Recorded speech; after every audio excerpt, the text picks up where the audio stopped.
Get started. I see we have about 40 participants who've joined us.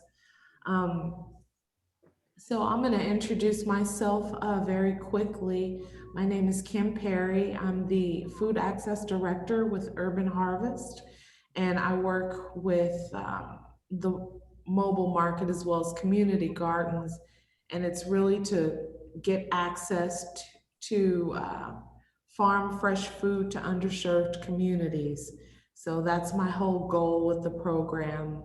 Um, I'm a Harris County Master Gardener as well. I just retired this year, so I just don't have the time to volunteer anymore. And my background is within agriculture, so I have a master's in agriculture. So, but it's more of a agriculture education. So, yeah, not the biology stuff. We'll leave that to Sherry today. So, I would like to introduce you all first to Miss Chandra. Chandra, I don't want to butcher your last name. Weigel. Weigel, okay. And then to Miss Sherry Cruz, who's our presenter for today. Sherry has been teaching for 20 years, uh, all families as it relates to gardening and all things horticulture. Um, and she's a master gardener as well. So without further ado, Miss Chandra, would you like to speak a little? Yes. Thank you, Kim. Thank you so much. Good morning, everyone. My name is Chandra Weigel. I'm the Associate State Director of Outreach and Advocacy here in the Houston office for AARP. I want to take a moment and acknowledge some of the challenges that we faced a couple of weeks ago and let you know that we do have information that I'll be adding to the chat if anyone is in need of any resources. AARP is a nonprofit, nonpartisan member organization dedicated to providing information and resources that is important to the 50 plus and their families.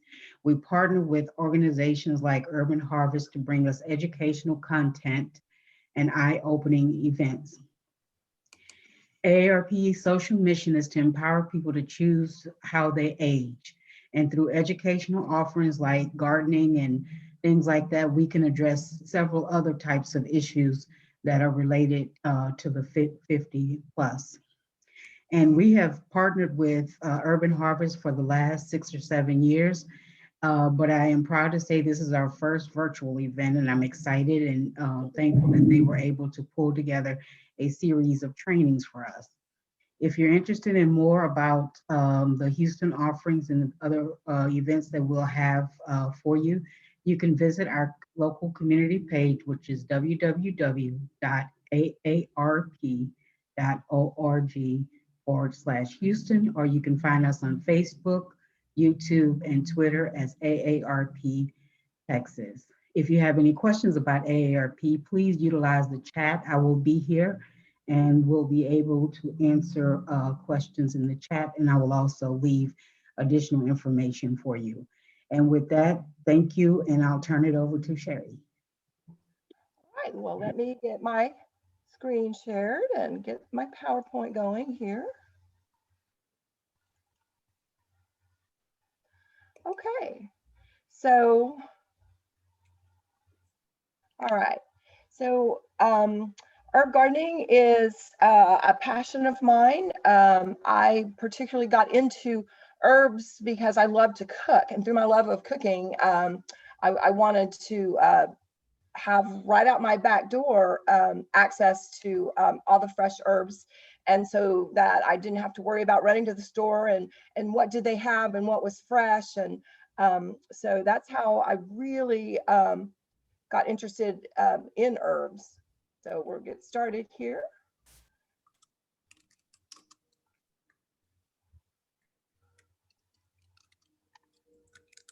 Okay, my screen's not advancing. 1 second here. Let me see what's going on.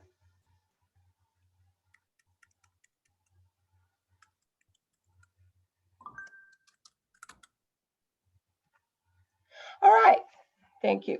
All right, so herbs, of course, have been around for centuries.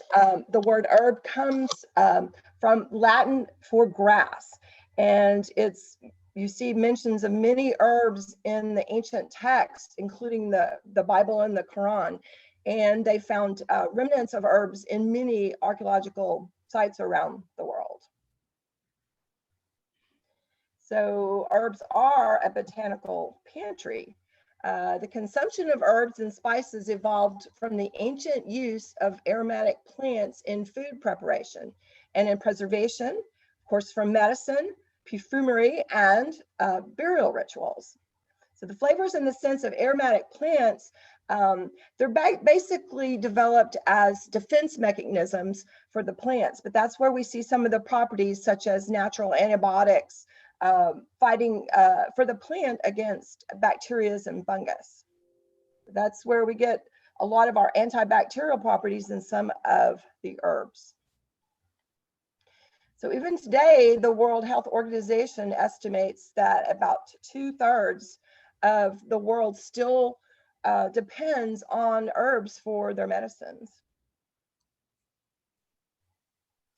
So overall, herbs are really pretty easy to grow. They also are beautiful additions to your landscape. If you don't want to do a big formal herb garden, just you can add the herbs anywhere around in your landscape. And many of them are great for our pollinator friends because they have very fragrant blooms. And then, of course, herbs can also be used in decorative projects. So what is a herb? Well, Webster's going to tell us it's a plant valued for the flavoring of food for medicinal purposes or for its fragrance. Could be an annual, a biennial, a perennial with no persistent woody parts. But in general, you're just going to think about it as the leafy portion, the soft green tissue portions of a plant versus a spice. So spices are going to be taken from things like the berries, such as peppercorns, the roots, as in your gingers.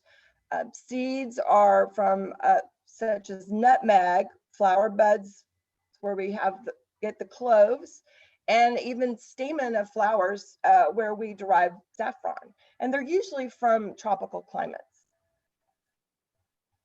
But some are 2-in-1. So such as cilantro and dill offer us the leafy green portions that we use, cilantro and dill, but then also we might use the seeds as in coriander from cilantro and dill seeds. So just a little bit of history. I'm also very interested in food history and why we eat what we eat, where it came from, where it started. And we can trace the modern herb gardens back to physique gardens that seem to originate around the time of Emperor Charlemagne. And now a physique garden would have been very popular at monasteries, places maybe at royal courts. And these were basically medicinal gardens. And then, of course, here in the United States, it was an essential feature of all the settlers' homes. Everybody had to have that herb garden out their back door. And people came from many nations bringing the herbs with them. And this did create a large exchange of seeds, cuttings, and plants. Now, this is taken from a book I really enjoyed called American Household Botany. In the recent past, all humans had to be skilled, practical botanists in order to survive. You had to know which vegetables would hold up during winter storage, then which herbs to use for specific illnesses, how to prepare plant fibers for weaving, and how to select the right woods for construction, as well as for cooking fires. We now forget many of the daily interactions with plants that were taken for granted during the past 3 centuries. So I find this to be very true. Most people don't have any concept of where their food comes from because we can just go to the grocery store and get what we want. So now we're going to talk about herb gardening. How to. So first off, we just want to talk about keeping it organic.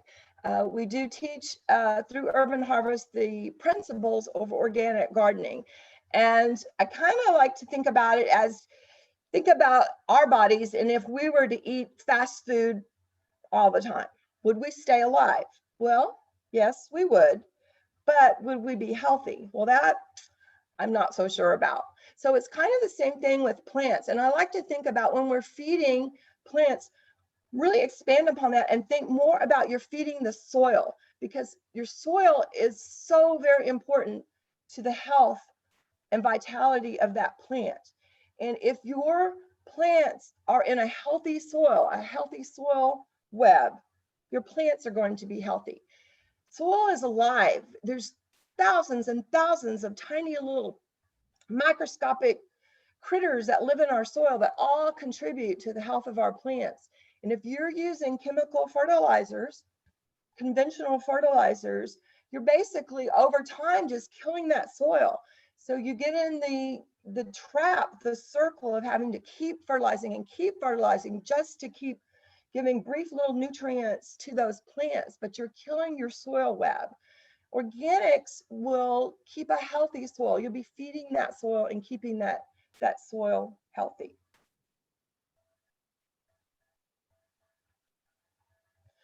Now you're going to consider where are you going to plant? Are you going to use a container? I personally do garden in quite a few containers, even though I do have a large yard. I love containers. You can really control the environment, the conditions in that pot, and you can move them around. Say I have a lot of deciduous trees, so now here in the winter I have a lot more sunlight than I do sometimes in the summer months. Then also the reverse is true. So maybe you want a little more shade in the afternoon, and you can really control that situation. And also with many of our herbs, particularly our herbs known as the Mediterranean herbs, they do like a really dry condition. And one of the issues growing them here on the Gulf Coast is the humidity and a lot more moisture than they would really like. And so you can plant in a clay pot, which is going to drain very nicely and dry out much quicker. So things like lavender, I always want to put in, say, a clay container. If you're going to use plant in beds, you can have formal beds where you're incorporating patterns in geometric shapes, or you could just be informal as I am at my home and just place them wherever you can fit them in your yard. You could consider a theme. There's themes such as a cook's herb garden, a medicinal garden, salad, aromatherapy, maybe just a bath garden, and our natural dye garden. And then what should you plant? So first you want to consider about how much space you're working with. What can you fit in your space? What herbs do you cook with the most? What are your taste preferences? Maybe which ones are hard to find at the supermarket? Maybe which are better used, picked freshly? Or which ones you can grow and that you can harvest, such as like rosemary, you can harvest year round. It's good to know your herb families because that will teach you about their characteristics, their cultural needs, maybe about the amount of water, what to expect, maybe how large that plant's going to get. I'm going to tell you that most all our herbs fall in the first two listed, the Laminaceae family and the Apiaceae family. So the mint and the carrot family, most all our herbs we grow will fall into those top two categories. We do have, of course, the other families, the daisy family, things like your calendula, which is a nice cool weather flower that we grow. Lily family, you're going to find your onions and your garlics will be in that family. Laurel, your bay laurel will be in the laurel family. Then it's really important for many reasons to know about your life cycles. So herbs will, plants will be an annual which is a one growth cycle. Its whole job is to grow up, produce seed, and then the parent plant dies. Biennial is going to be a 2-year life cycle, although in the Houston Gulf Coast area, many of our biennials behave as annuals, and that's because of our heat. But they will go ahead and burst to seed that first growth season. And then perennial would be 3 or more years of growth. And then we divide perennial further down into herbaceous, so a green soft tissue plant that will die back in the winter months and go dormant through the winter. And then perennial woody, so you'll get more shrub-like growth, woody structure on the stems, and it often is evergreen. And it's really important because when you're planting a garden or even a combo planter or some sort of container garden, how long will that plant be there? What's your expectations? Are you going to want to change out for seasonal color or for cool and warm weather annuals? How large is it going to get? How long will it inhabit that space? So that's really good. And just your basic expectations. I can't tell you how many times I've been asked the question, I always kill my parsley. I said, well, parsley grows here as an annual, though botanically speaking, it is biennial, but it's going to die. It's going to die. That's what it does. It grows up in the heat, produces seed, and it's going to die. Planting at the right time, that's going to go a long way to giving your plants the temperature zones, ranges that they need. Over too much heat or obviously too much cold, which we've all experienced recently, can really stress a plant and inhibit its growth and production. So you'll just want to refer to any kind of local information, maybe from the local ag office, or there's fantastic books. If you live in larger cities, you've got a lot of books written just to your city. There's a great books on just Houston herb gardening or Texas Gulf Coast gardening. So use your resources. Find one that you really like and use that as your reference guide. So when we're talking about just the basic cultural needs, the basic requirements, it's going to be, you're going to consider the light, the amount of sunshine, the amount of water, and of course, soil being a very important component that you can control. So the light requirement for our herbs are going to be, they like full sun. In Houston area, about 6 hours is sufficient. And some do benefit from a little afternoon shade. So a real happy medium of light, such as full morning sun into the afternoon, and maybe a little afternoon shade, certainly benefits some of our plants here in Houston, with our temperatures rising above 95 24/7, which we can often see in July and August and September here. And then water. So do not over or under water your vegetables. And I know that's kind of open-ended, but you're going to know that herbs planted in a garden bed are going to need less water than a container. And you want to use maybe like the 2-knuckle rule by sticking your fingers down into the soil up to your second knuckle. And if that soil is dry to that point, then you'll want to add more water. And then certainly with containers, in our heat, we're watering almost every day, and you'll need to keep more frequent humidity and hydration for container grown plants. But always be sure of good drainage, whether it is your soil components. A lot of good organic matter mixed in is really going to help add drainage for your plants. And then on containers, always check your drain holes. I have mine dispersed around in my yard when I have pine trees and I have trumpet vine, and it tends to find that one small little hole in the bottom of that container and grow up into my container because it's seeking the extra moisture and that nice fluffy soil in my container.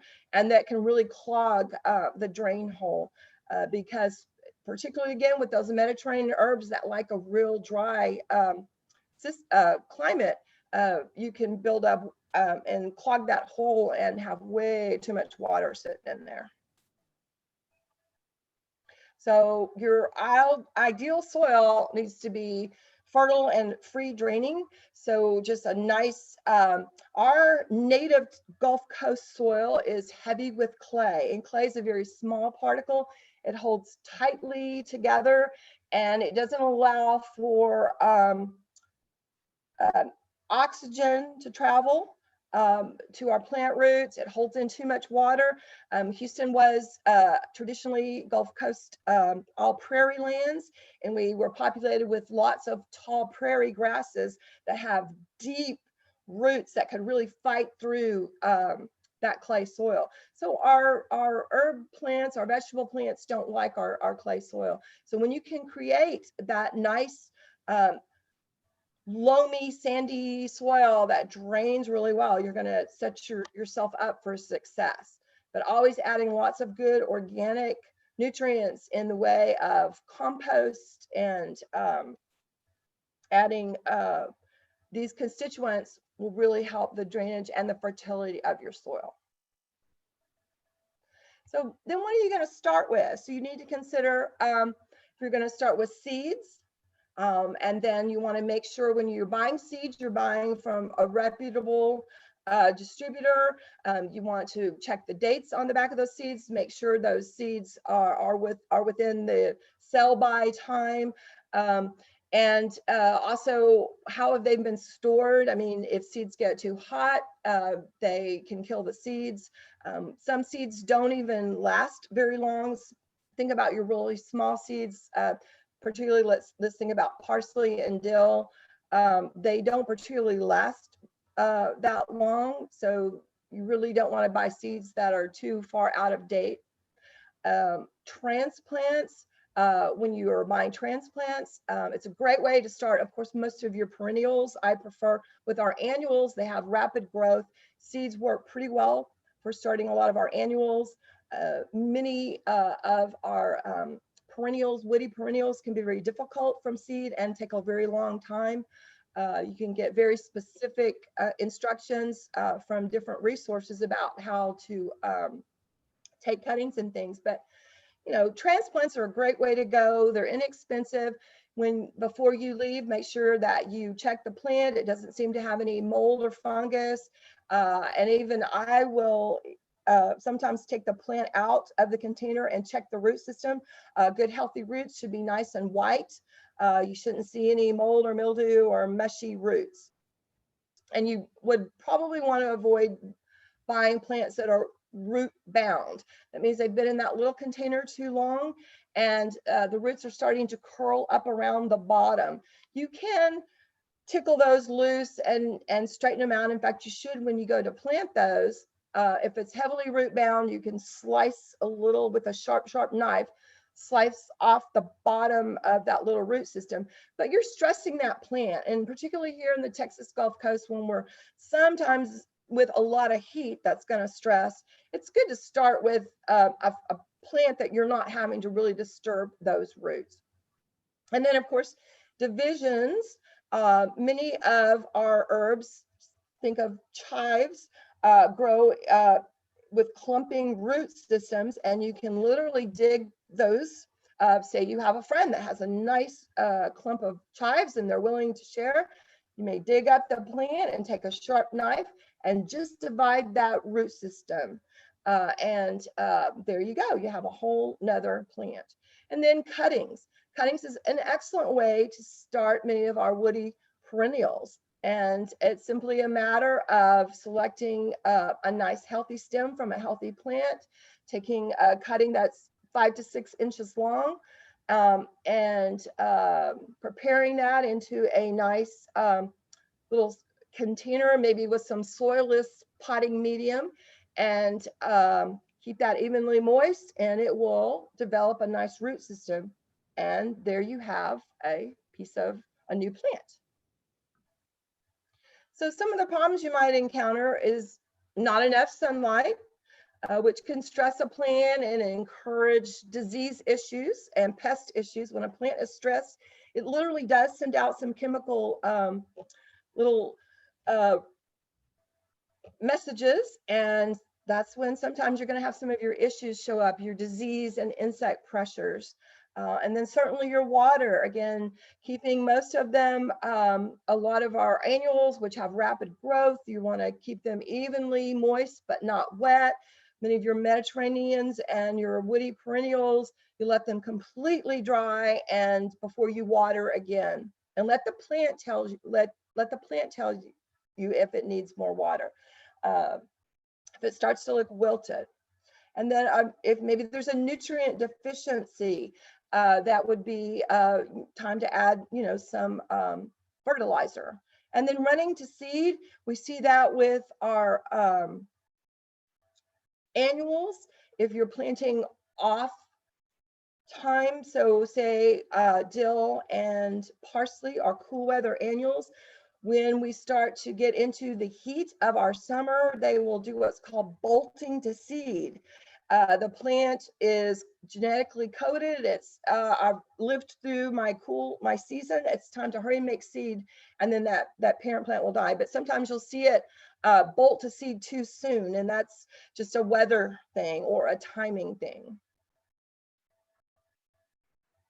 And some of our lovely herbs, particularly your mints, lemon balm, they can tend to take over a garden. So you might want to place them inside a container, definitely. Or you can even take your container, say your clay pot, dig a hole and stick that down into your garden a little bit into the soil. And that way it's going to keep those roots, those rhizomes from running all into your bed and taking over. And then maybe you're interested in saving some seeds from year to year, which is really a good idea for your annual herbs, things like your basil or your cilantro and dill, and to save them for the next season, because as plants grow up in your own garden, that parent plant has adapted to your little ecosystem, your soil, and it's very likely that the seeds from that plant will adapt and even do a little bit better in your garden than that parent plant has done. So basically you can just cut off your stems, you can tie them in a paper bag and hang them upside down somewhere, let them continue to dry out, and then in a few weeks you can just shake that bag and those seeds should at that time be released, and you can collect the seeds into the bottom of your bag.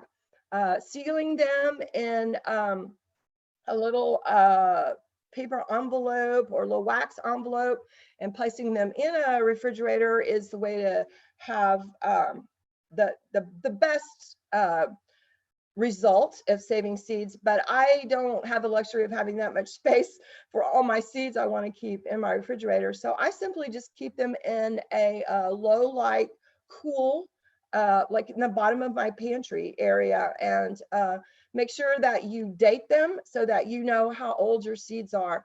Particularly, so cilantro really won't last more. The seed from the coriander, the seed from the cilantro really won't last longer than a year.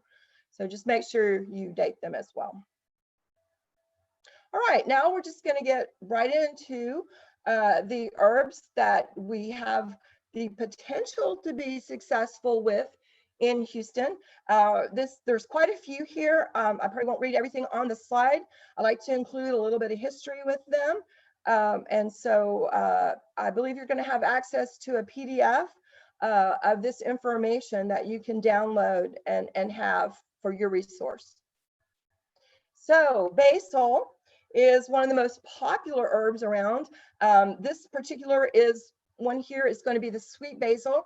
This is the one that we find most often in our grocery stores. The big leafy green, it's got a light flavor paired well with lots of tomato dishes. So we see it often in Italian foods.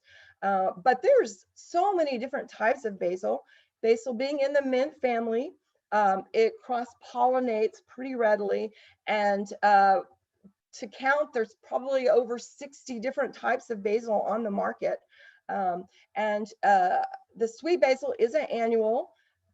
Any slight hint of frost and it will really be damaged and succumb to the cold. So we do grow this here in the summer, it is native to India in the Middle East.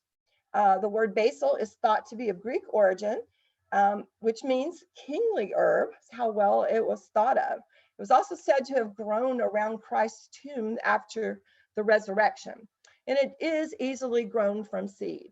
Now, this sweet basil, again, is an annual, but there's many perennial basils. A lot of them have their origins in Africa, but there's one called African blue basil that is perennial. I usually have them last about 5 to 6 years in my garden, and it is a great pollinator plant. It will be swarmed with bees. It has beautiful purple inflorescence, and it's a wonderful plant to have. It's a little bit stronger in flavor. It's got more of an anise flavor than the sweet basil. But I encourage you to explore and try out 4 or 5 different types of basil. Okay, and then we have the bay. It is an evergreen shrub.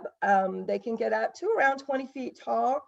It's native to Southern Europe, and the Bay Wreath became a mark of excellence for poets and athletes.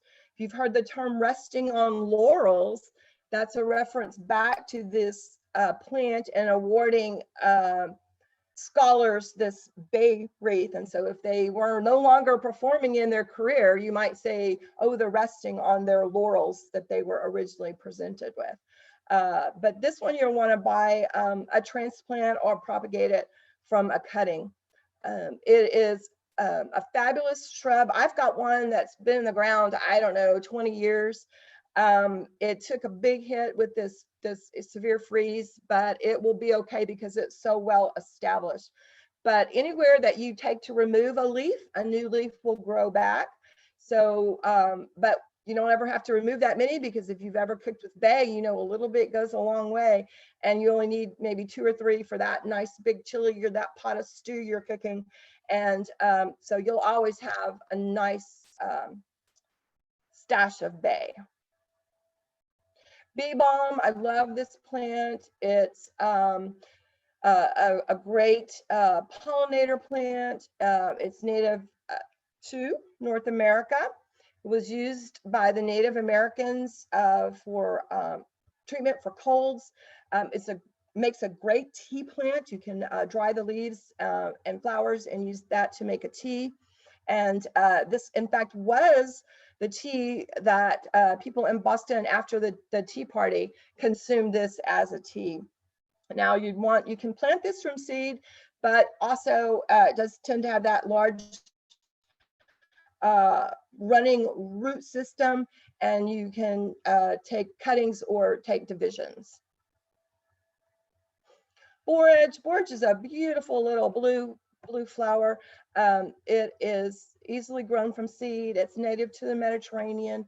I do always like to have this growing just because I love the color blue. Blue is one of the rarest colors in nature as far as, you know, flowers. There's far more reds and yellows and oranges than there are blue flowers. So it's really a striking plant to have in your garden. This is Calendula, which is an annual that we grow here. Is a cool weather annual, and it is native to the Mediterranean. And it was used in the American Civil War to treat open wounds for its antibacterial properties. Served it well there. It is great to just pluck those petals apart and throw them in a salad, adding that color. And really, it just tastes a bit like lettuce. So it's not adding a lot of flavor, in my opinion. But of course, we eat with our eyes first. So that beautiful color is nice to see. And grown easily from seed. Celeriac, we cannot grow celery here in the Texas Gulf Coast. It's just a temperature issue. We don't have a long enough cool weather growing season. So this is a great thing to grow instead, a replacement for celery. It is biannual, botanically speaking, but here it behaves as an annual. Because of our heat, it will go ahead and bolt to seed. This is one that it could definitely use that afternoon shade. The seeds from this herb were found in the tomb of Tutankhamun, it does like a little more moisture. And like I said, the little afternoon shade, but the leaves and the seeds have a distinct celery taste. And so it's great to use for those soups or salads or anything you're trying to add that bit of celery flavor to. And they do sell the seed for this, but I would definitely just find a transplant and start with a transplant on this. It would take way too long for a seed. So chamomile, it is perennial. It's a delicate, beautiful, there's several different types of chamomile, but it's derived from the Greek meaning earth apple. It is said to be the plant's physician because when it's planted near ailing plants, it apparently helps them revive. I haven't seen that personally, but maybe because I always have mine in a container kind of away from some of my other plants. But it's a great plant for making a nice tea. It's said to have a nice calming effect. And it's also got a powerful antiseptic and anti-inflammatory properties. So start this from seed or a transplant. Chives. So here we've got a couple different chive species. So we've got pure chives, which are going to be very small, little thin hollow leaves. And then there's the garlic chives, which are going to be a taller leaf. It's going to be a flat leaf, but chives are super easy to grow. They are used in a wide array. Just this is, you know, whatever you would use chives for. I like to chop them up near the end of if you're cooking a soup or something that you want to add a little onion flavor to. They don't hold up to a long cooking period. That's why you would add them kind of at the end. But it's so wonderful to have those fresh chives to just go out and chop and bring them right in. If you're making that baked potato and you want some chives on top, it's wonderful. I particularly like the garlic chives because they're super hardy. They seed really easily. I actually have a whole row of them growing like a border in replace of like lyrope. Some people grow that as a border. And so I have garlic chives. So I always have that growing. It's really pest resistant. It's really disease resistant, super hardy. I don't know that you can kill it if you try. But again, it grows very easily from seed, but it's also very easily to propagate by division from this plant. Then cilantro is another one of our cool weather annuals. So it should already be in your garden now, but it's native to Southern Europe and the Middle East. It's been in cultivation for over 3,000 years. It is said that the seeds, the coriander, are an aid in digestion, but of course, using the leaves for your various culinary efforts, I particularly grows very easily from seed. I love cilantro. I put it in almost everything. I keep saying I'm going to make some cookies with cilantro. It's how much I love it.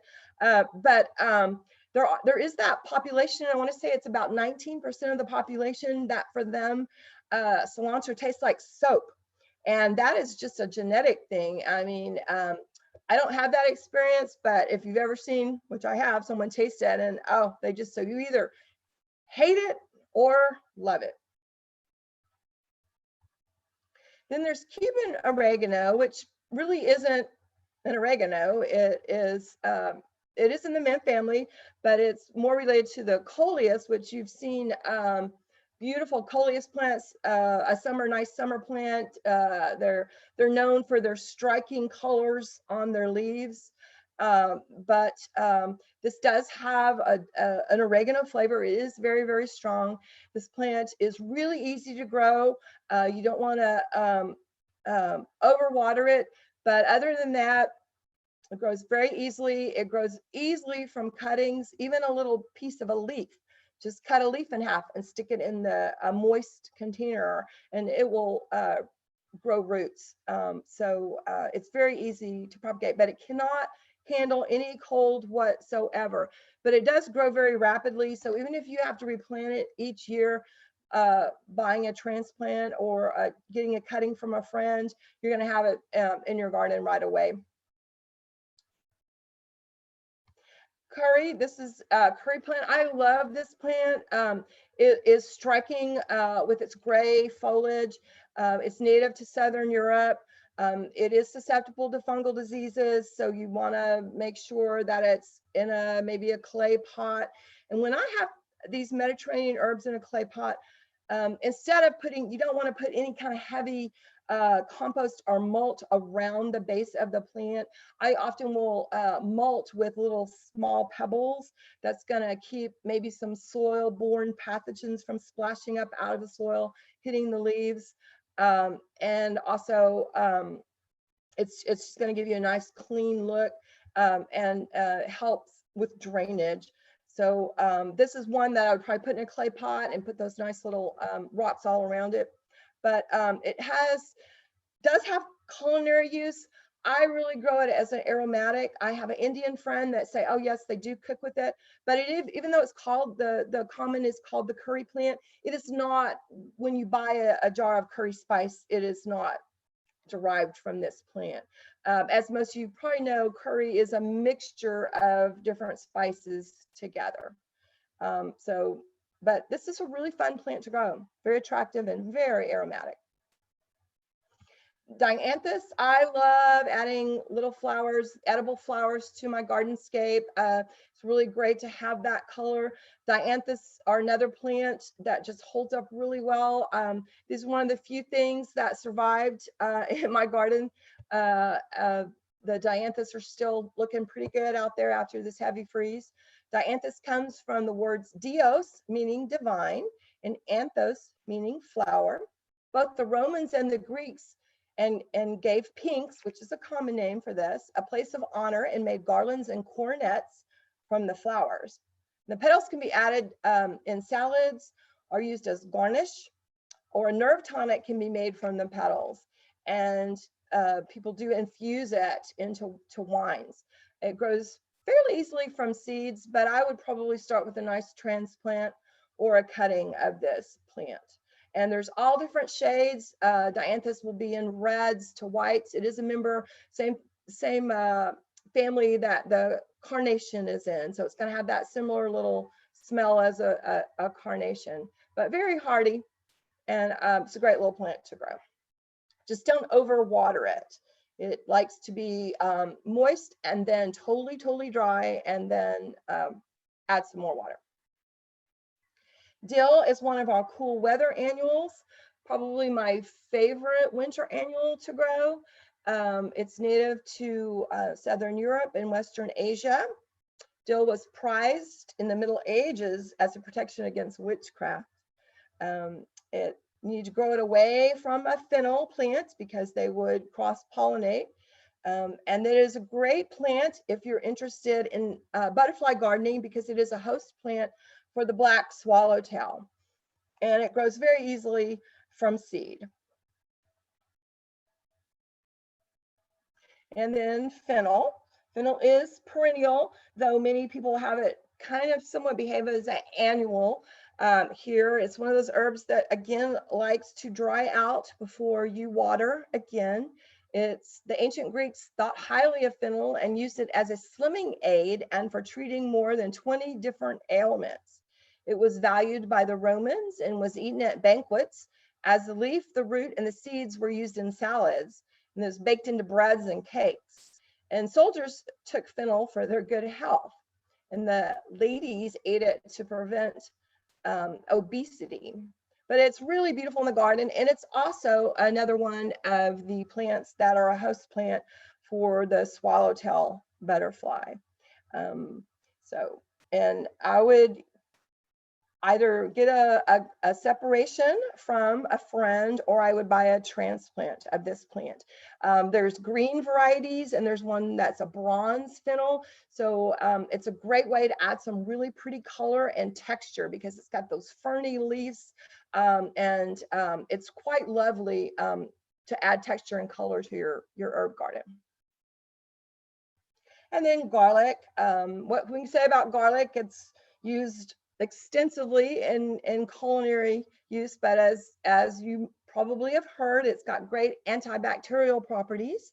It's recorded history dates to 3000 BC, so been in use and been around for a long time. So if you want to, can simply buy a really fresh head of garlic, making sure that it doesn't feel brittle or dried, and you just can open that up and plant the individual little cloves.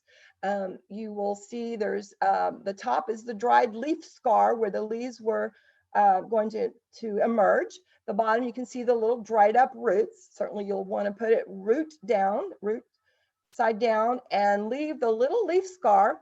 I often describe it as it looks like the little piece of paper that comes out of a Hershey's Kiss.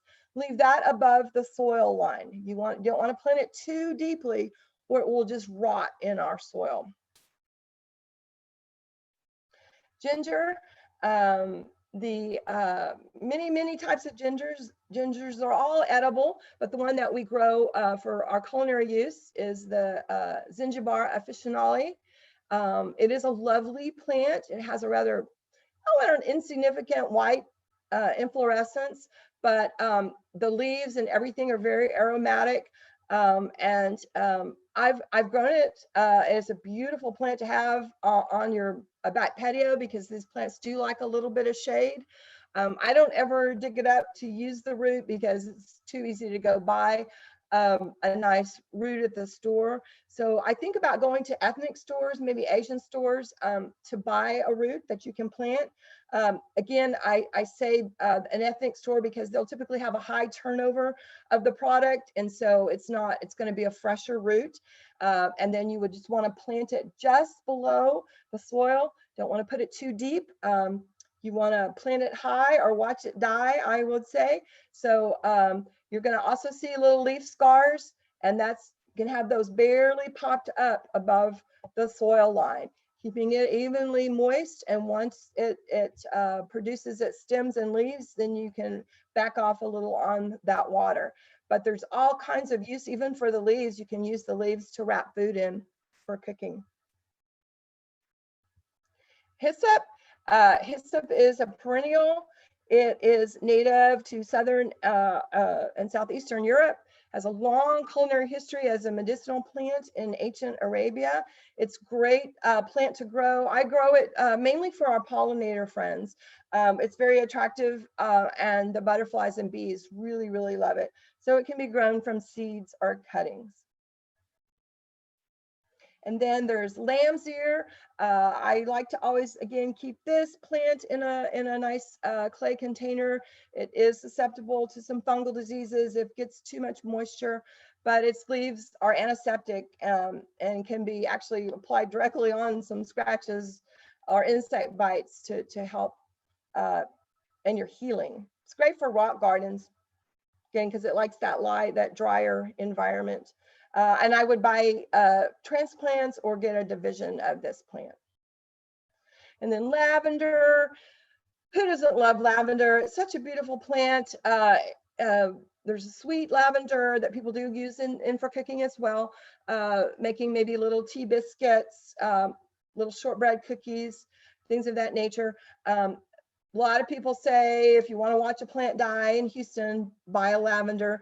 There's many different species. I like to buy the fern leaf lavender that's going to have the real cut leaves. That's going to allow for a lot of moisture evaporation and maybe making sure that it's in a nice clay pot, mulched with little pebbles. Mainly you want to have a lot of airflow around this plant because it is very susceptible to our humidity and the fungal pressures that come with that. But it's a great plant. I normally have them last 2 or 3 years, and they're fabulous, gorgeous bloomers as well. Lemon balm, I love this plant. It is perennial, of course, in the mint family. It's native to Mediterranean region. It makes a fantastic tea. You can use the leaves for flavoring oils or vinegars. and it grows pretty easily from seeds. I'd probably buy, again, a transplant or take a cutting, and it grows very easily. It's one of those plants in the mint family that when any part of that stem hits the soil, it will generate roots. So it is very easy from cuttings. Lemongrass, it is perennial, native to Southeast Asia. You can use it in cooking. I like to make a nice coconut chicken soup, and I definitely will add the lemongrass. You would just reach down at the soil level and pull up one of the stalks. You're going to see a white portion at the base of that stem, just above the roots. And that's the part that you can use into your soups or your cooking stir fries. And I just sort of mash it because it's going to be a little woody and then a little fibrous rather. That way you're going to loosen up and release those oils, but it has that fabulous deep lemon smell. This is a plant that will go dormant. Of course, right now, all over the Houston area, they're going to look totally dead and totally brown, but a well-established plant will come back from the root system. And definitely want to get a transplant or division. Lemon verbena, it's native to Argentina and Chile. It is perennial here. It is great. It has, again, that fabulous lemon smell. Almost smells like the wax lemon pledge. It's that really deep lemon. It's gonna be a shrub. It's gonna go pretty tall. Really tames easily for any type of trimming that you need to do. The tea is said to have a mild sedative property. I just love the aromatics of this plant, and it really grows very, very well here in the Houston area. Again, they probably all look dead across the Houston area now, but a well-established plant should come back from the hardy roots in this plant. Okay, lovage, this is another plant that can be that celery replacement. It is perennial, but here in Houston, we don't maybe see it lasting more than a year. But again, if you're wanting to have that fresh celery taste for those leaves and that little crunch of celery, grow this plant. I always make sure, this is one of the plants I always make sure I have in my garden. And you can get a division of it, but I would just buy yourself a transplant. And it's a great little plant. One of those plants too that likes a little more moisture and also would benefit from that afternoon shade. Marjoram being one of our Mediterranean herbs, a little susceptible to fungal disease. So make sure it's in a dry part of your garden or in that container. It is native to Mediterranean. The Greeks and Romans used it. And for scents in their bath, for massage oils. We've all probably used it in our culinary pursuits. But again, very easily made, produced, propagated from a cutting. So either start with a transplant or find that friend that has a nice plant in their garden and propagate from a cutting. Sherry? Mexican, yes. Hi. Yes. We have about 5 minutes or so left. Okay. I don't know if you wanted to answer any questions or if you're welcome to send an email. So sorry, I should have gone a little bit faster. I knew there was a lot of content here. But I'm happy to answer questions. Again, I know there's going to be the PDF so that you'll have access to the information. So yes, we're open for questions. So I can read them to you and I can kind of scroll down. I answered about 8 or 9 of them. Let me just start with the first one. It says, my avocado made it from the baggie to the planter. How can I see if anything else is happening? From the, you mean you had it, it's growing. It has its first little stem coming up and leaves. And that's from Kim Hatton. So I Well, don't, I mean, avocados are very difficult here in the Houston area. They take a whole lot of protection for their first 2 years of growth. They're very susceptible to wind damage. You really have to be, wanting that avocado plant and really, really baby it. And I think there's a couple new cultivars on the market that are supposedly good down to about 20 degrees. But you have to just really baby it, give it that nice warmth that it needs. And if I really didn't understand the whole question, it sounded like maybe she had rooted or started a plant from seed. So she's got basically a baby little tree. That's how I took it? that's what it sounds like to me. So, Yeah, so basically I would keep it in a pot for as long as possible. And that way you can really protect it and really, give it the care that it needs. okay, so our next question is, it says, what is a simple nutrient I can use for my plant or food seed plants? Well, I particularly am fond of foliar feeding. So that just means you're taking a liquid concentrate fertilizer. And there's many on the market. There's one called Garrett Juice. There's a lot of MicroLife products. Basically, there are going to be a lot of things like fish emulsion or seaweed extracts. But just go to a really good nursery and consult or read labels, and just look for one that has quite a few nutrients. You want one that's got quite a few things added in addition to, say, if it's seaweed, because seaweed in and of itself is not going to be particularly nutritious. So you want one that's added, and then you mix a solution. It will give you instructions to the ratio on the container, and you can either foliar spray by putting it in a sprayer and spraying it upon your plant, or doing a soil drench, which is particularly good for new little transplants, new little baby seedlings. Just be careful not to be wrong with your ratio. You don't want it too strong, because in our heat it could burn the plant a little bit, being a little hot.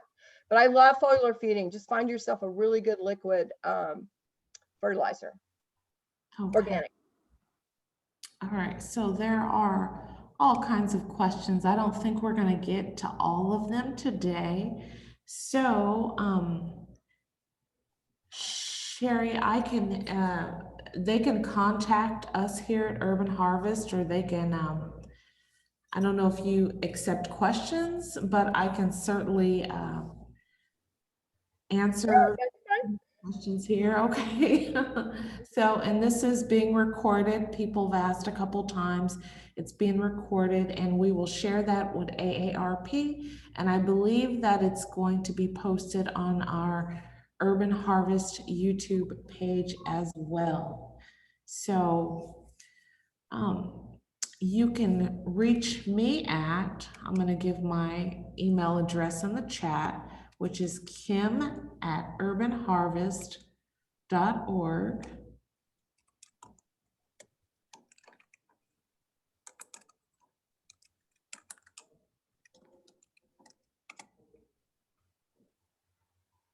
If you have trouble finding that recording, I can send you the link and hopefully get some more of those questions answered or sent to Sherry. Sherry, you did a fantastic job. Wonderful presentation. Yeah, and I'm always glued to the screen as well. It's like can't get enough information on herbs. It's such a wonderful thing to grow and super simple for the most part. They really are. And, after all, being a gardener is really about, even the most experienced gardener of, 20, 30 years, it's always about experiments, because we can have little small microclimates in each little part of our yard, and we never know what our weather is going to do. We can only do our best to provide those cultural needs that to give it that good shot. Right, right. Absolutely. So don't be afraid to kill plants. It's okay. That's the best way to learn. So, Absolutely. all right, guys. So let me see. I thought that email posted up. All right, there we go. So I entered my email on the bottom if you have more questions or if you have trouble finding that video. And Sherry, again, we appreciate you and thank you for your time, and tune in next Monday. We're going to have another presentation during the same time, different topic. I believe we're doing tomatoes, Yes, growing yes. tomatoes. All right. Well, everybody have a wonderful day. And again, thanks, Sherry. Oh, thank you. Bye-bye. Bye.